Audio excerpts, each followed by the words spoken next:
ويقول وصلتني الرسالة وفضلت أقرأها وابتسم متعجب في سؤال رسول الله عني. يعني بعد كل اللي عملته ده بيسأل عليا؟ وبعديها تحصل حاجة عجيبة جدا. بيكمل خالد وبيقول وانا نايم شفت حلم غريب كأني في أرض ضيقة جدا تكاد انها تخنقني. فجأة شفت نور جاي من بعيد، رحت ناحية النور لقيت نفسي طلعت على أرض واسعة وكبيرة فانطلقت إليها. لما صحى من النوم قرر انه يروح للنبي صلى الله عليه وسلم. لما عرض على عثمان بن طلحة وافق وراح معاه.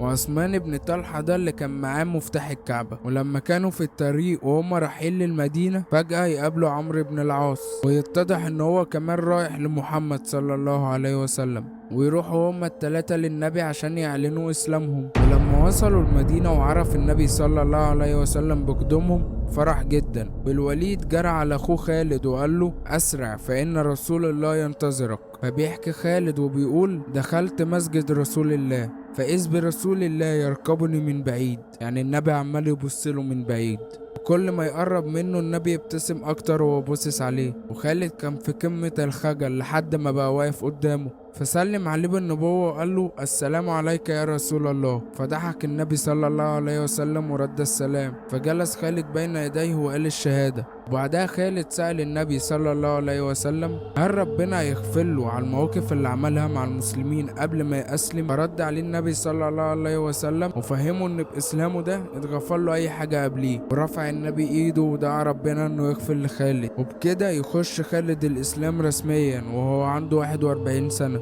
ويديله النبي صلى الله عليه وسلم دور عشان يسكن في المدينة.